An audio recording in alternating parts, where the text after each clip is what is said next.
மொட்சரில்லா cheese பண்ணுறதுக்கு ஒரு 1/2 litre பசும்பால், அதாவது கறந்த பால் எடுத்து வச்சுருக்கேன். நீங்கள் பாக்கெட் பால் யூஸ் பண்ணிங்கன்னா அது சீக்கிரமாக கெட்டு போகாமல், அதாவது திரிஞ்சு போகாமல் இருக்கிறதுக்காக ஒரு ஆன்டிகோயாகுலண்ட் ஒரு கெமிக்கல் சேர்ப்பாங்க. ஸோ நீங்கள் கடையில் பால் வாங்கி யூஸ் பண்ணணும்னு நினச்சிங்கன்னா அது அவ்வளோ சீக்கிரம் தெரியாது.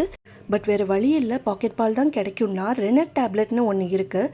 அது 1 லிட்டர் பாலுக்கு 1/4 மாத்திரை சேர்த்து திரிக்கலாம். இந்த பாலுமே 4% ஃபேட் இருக்கிற ஃபுல் க்ரீம் மில்காக இருக்கணும். இந்த தலைவலியே வேணான்னு நினச்சிங்கன்னா கறந்த பாலே வாங்கிக்கோங்க. இப்போ பாலை திரிக்க அடுத்து சொல்ல போகிற 4 பொருட்களில் எது வேணாலும் யூஸ் பண்ணிக்கலாம். முதல்ல ஆப்பிள் சிடார் வினிகர் அல்லது ஒயிட் வினிகர் அல்லது லெமன் ஜூஸ். இதில் எதுனாலும் 1 லிட்டருக்கு 60 ml யூஸ் பண்ணுங்கள். இதில் லெமன் ஜூஸ் யூஸ் பண்ணுறப்ப எனக்கு என்னமோ சீஸ் ரொம்ப புளிப்பாக தெரியுது. அதனால் அடுத்த ஹெல்த்தி ஆப்ஷனாக ஆப்பிள் சிடார் வினிகர் எடுத்திருக்கேன். அடுப்பை மீடியம் ஃப்ளேமில் வச்சுக்கோங்க. பாலை 45 டிகிரி சென்டிகிரேட்க்கு சூடாக்கணும். அதாவது விரல் பொறுக்கிற சூடு, வாமாவும் இருக்கக்கூடாது, ரொம்ப கொதிக்கவும் கூடாது. ரொம்ப சூடாயிருச்சுன்னா சீஸ் ஸ்டேஜ்லேருந்து பனீர் ஸ்டேஜுக்கு மாறிடும். ஸோ டெம்பரேச்சர் ரொம்ப முக்கியம். அடுப்பை சிம்மில் வச்சுட்டு ஸ்டவ் ஆஃப் பண்ண 30 ml, அதாவது 2 டேபிள் ஸ்பூன் வினிகர் ஒவ்வொரு ஸ்பூனாக சேர்த்து கிண்டணும். உடச்சி விடக்கூடாது. அப்படியே பால் மாதிரி திரட்டி விட்டுட்டு ஸ்டவ் ஆஃப் பண்ணிவிட்டு ஒரு 15 மினிட்ஸ் அப்படியே விட்டுருங்க. 15 மினிட்ஸ்க்கு அப்புறம் இதை மெதுவாக உடையாமல் வடிகட்டி நல்லா புழிஞ்சு எடுத்துக்கலாம். இப்போது இதை நிறைய ஸ்ட்ரிங்ஸ் இருக்க மாதிரி ஸ்ட்ரெச்சபிள் சீஸாக மாற்றுறதுக்கு 2 ப்ராசஸ் பண்ண போகிறோம். முதல்ல இது சுடுதண்ணியில் 4 நிமிஷம் மெல்ட் பண்ணிவிட்டு அடுத்து குளிர்ந்த நீரில் போட போகிறோம்.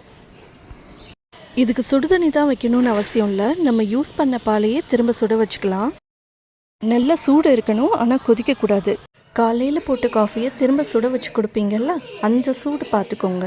ஃப்ளேவருக்காக 1 ஸ்பூன் உப்பு சேர்த்துக்கிறேன். இப்போ அந்த சூடான பாலில் சீஸை போட்டு ஒரு 20 செகண்ட்ஸ், மினிட்ஸ் கிடையாது, 20 செகண்ட்ஸ் அப்படியே வச்சிடுறேன். திரும்பி அதை எடுத்து நம்ம நல்லா ஸ்ட்ரெச் பண்ணி கொடுக்கணும். நான் இங்கே வீடியோக்காக ஸ்பேட்டுலா யூஸ் பண்ணியிருக்கேன். நீங்கள் கையிலேயே நல்லா புழிஞ்சு எடுத்துக்கலாம்.